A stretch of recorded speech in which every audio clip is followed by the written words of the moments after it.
Dear students, आज की इस वीडियो में जो हम डिस्कस करने जा रहे हैं that is one of the application of PN junction diode बेटा।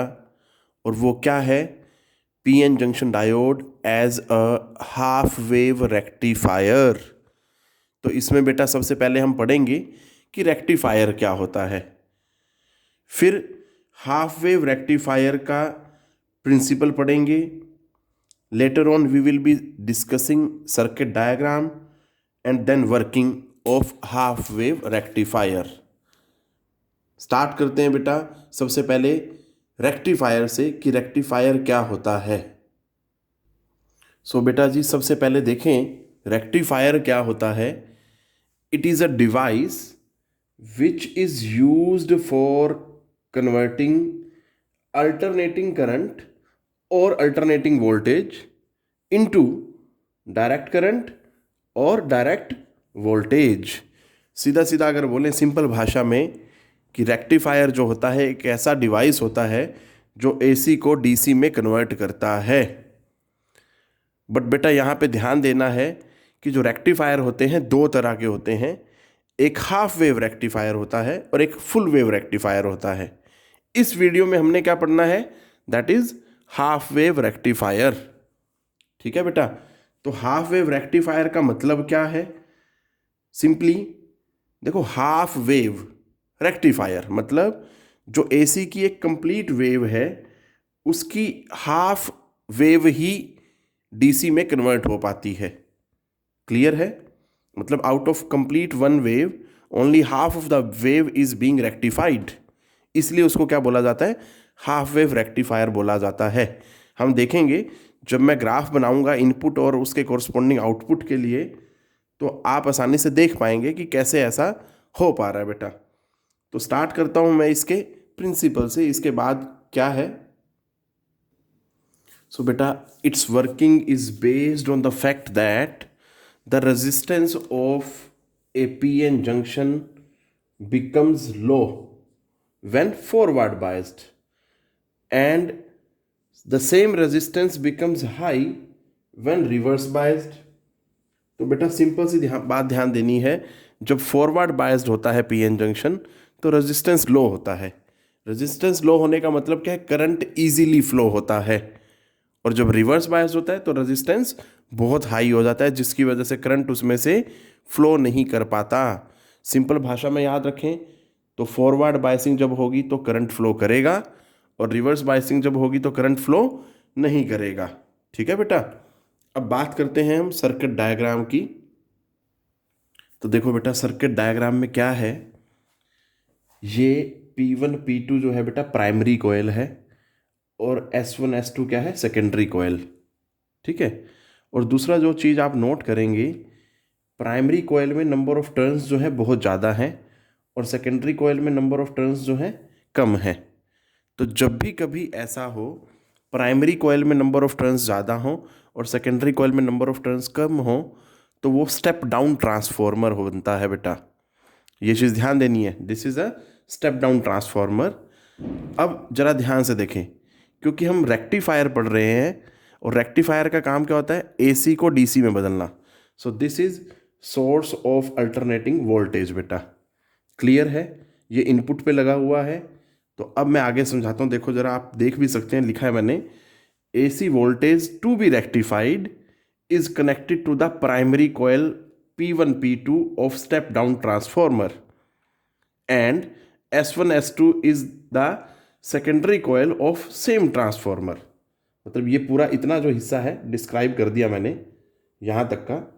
ठीक है बेटा, अब अगर आप ध्यान से देखें, जो सेकेंडरी कॉइल का S1 पार्ट है वो पीएन जंक्शन के P से कनेक्टेड है। ठीक है, एंड जो S2 पार्ट है that is connected to N side of the PN junction through the load resistance R। और इसके अक्रॉस दो पॉइंट हैं जहां से हमें क्या मिलती है बेटा? आउटपुट मिल जाती है इन दो पॉइंट्स के अक्रॉस। अब देखते हैं कि ये इसकी वर्किंग कैसे होती है बेटा। ठीक है, ध्यान रखना है आपने, जो प्राइमरी कॉइल है वो इनपुट की तरह काम करेगा, मतलब वहाँ पे उसके दोनों पॉइंट्स जो हैं वहाँ पे हम इनपुट का सोर्स लगाएंगे। ठीक है, और सेकेंडरी कॉइल के जो S1 S2 हैं, S1 will be connected to P side of the PN junction और S2 जो है that will be connected to N side of the PN junction. ठीक है बेटा, ये चीज़ ध्यान देनी है। अब मैं स्टार्ट करता हूँ बेटा इसकी वर्किंग, और वर्किंग को हम दोनों हाफ साइकिल्स में 1 बाय 1 पढ़ेंगे, क्योंकि बेटा AC है ये, और AC हर हाफ साइकिल के बाद डायरेक्शन रिवर्स करता है अपनी, तो इसलिए हम इसको 2 स्टेप्स में पढ़ेंगे। पहले हम पॉजिटिव हाफ के लिए पढ़ेंगे, फिर हम नेगेटिव हाफ साइकिल के लिए पढ़ेंगे बेटा। तो वर्किंग में बेटा देखो, during the positive half cycle of input AC, मैंने यहाँ ग्राफ बनाया बेटा, इनपुट का ग्राफ है ये सारा, जो भी बनेगा जैसे जैसे, ठीक है, मैं बनाता जाऊँगा यहाँ पे। तो ये इनपुट ग्राफ है वो भी पॉजिटिव हाफ साइकिल के लिए बेटा, क्योंकि हमें पता होता है AC जो है हर हाफ साइकिल के बाद डायरेक्शन रिवर्स करता है, तो इसलिए ये पॉजिटिव हाफ लिया बेटा। और उस कंडीशन में हमने मान लिया कि जो प्राइमरी कॉइल का P1 है that is negative and P2 is positive. ठीक है बेटा, अगर P1 नेगेटिव है और P2 पॉजिटिव है तो ट्रांसफॉर्मर जो है that works on the principle of mutual induction बेटा। तो म्यूचुअल इंडक्शन की वजह से S1 एंड पे क्या आ जाएगा, पॉजिटिव, और S2 एंड पे क्या आ जाएगा बेटा, नेगेटिव। ध्यान देना है जरा, ठीक है। अब अगर S1 पे पॉजिटिव है बेटा, तो S1 जो है that is connected to P end of the PN junction, ठीक है। और जो S2 वाला पार्ट है negative, that is connected to N end of the PN junction. ये तो बेटा फॉरवर्ड बायसिंग हो गई, क्योंकि हमने पढ़ा हुआ है जब PN जंक्शन की P साइड पॉजिटिव से कनेक्टेड हो और N साइड नेगेटिव से कनेक्टेड हो, तो वो उस कंडीशन में PN जंक्शन जो होता है फॉरवर्ड बायस्ड होता है। और जो रेक्टिफायर का प्रिंसिपल है उसमें हमने क्या पढ़ा है कि when PN junction is forward biased, तो उसका रेजिस्टेंस क्या होता है, कम होता है। रेजिस्टेंस कम होने का मतलब क्या है, we will be getting an output across this load resistance R through these 2 points. It means हमें आउटपुट मिलेगी, और आउटपुट भी कैसी मिलेगी बेटा, वो इनपुट के कॉरस्पॉन्डिंग ये आउटपुट हमें मिलेगी।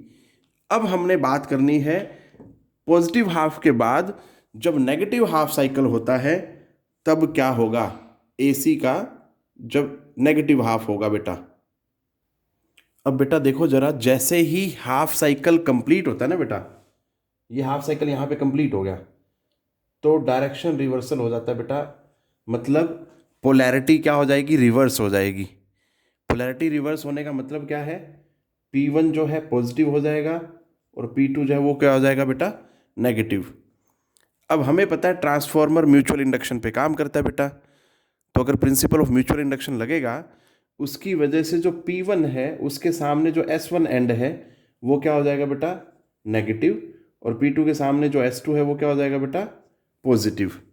अब जरा ध्यान से देखें, जो S1 है मतलब नेगेटिव साइड, जो नेगेटिव एंड आ रहा है that is connected to P side of the PN junction, और जो पॉजिटिव है S2 वाला हिस्सा that is connected to the N side of the PN junction. तो ये तो बेटा क्या हो गया, अगर P साइड नेगेटिव से कनेक्टेड हो और N साइड पॉजिटिव से कनेक्टेड हो, तो उस कंडीशन में हम बोलते हैं PN जंक्शन जो है दैट इज रिवर्स बायस्ड। और हमने इसी के प्रिंसिपल में पढ़ा है, रेक्टिफायर के प्रिंसिपल में, कि भैया जब PN जंक्शन जो है रिवर्स बायस्ड होता है उस टाइम पे रेजिस्टेंस बहुत हाई होता है, और रेजिस्टेंस हाई होने का मतलब क्या है बेटा, करंट फ्लो ही नहीं करेगा। ठीक है बेटा, तो इसका मतलब आउटपुट जो हमें इन 2 पॉइंट्स के थ्रू मिलेगी वहाँ पे हमें कुछ भी नहीं मिलना इसमें, जब भी नेगेटिव हाफ साइकिल होगा। इट मीन्स अगर मैं आउटपुट वोल्टेज के लिए ग्राफ बनाऊंगा for the negative half cycle इसके कोरस्पॉन्डिंग, तो I will be getting nothing, यहाँ पे कुछ नहीं होने वाला। ठीक है बेटा, आउटपुट एज इट इज रहेगी। इस तरह से प्रोसेस जो है रिपीट होता है, और इन द सेम वे जब फिर हाफ साइकिल के बाद डायरेक्शन चेंज होती है बेटा, ये इनपुट आया और इसके कोरस्पॉन्डिंग फिर हमें क्या मिलती है बेटा, आउटपुट, क्योंकि इस कंडीशन में दोबारा फिर क्या हो जाता है, जो PN जंक्शन है वो क्या हो जाता है बेटा, फॉरवर्ड बायस्ड। ठीक है, तो इस तरह से आप देख सकते हैं बेटा, अगर मैं कंप्लीट एक वेव को कंपेयर करूं तो उसमें से ये कंप्लीट वेव है, देखो हाफ और फिर ये हाफ, उसमें से आधी वेव ही रेक्टिफाई हो पाई है, ठीक है। इसलिए हम इसको हाफ वेव रेक्टिफिकेशन भी बोलते हैं, और इसी के बेसिस पे नाम आया है कि PN junction is used as a half wave rectifier.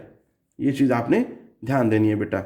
But आप ये भी देखें कि यहाँ पे जो आउटपुट है वो जो पल्सेटिंग डीसी की फॉर्म में आ रही है, पल्स की, ठीक है बेटा, ये चीज़ याद रखनी है। या मैं ये बोलूँ कि बर्स्ट्स की फॉर्म में आ रही है।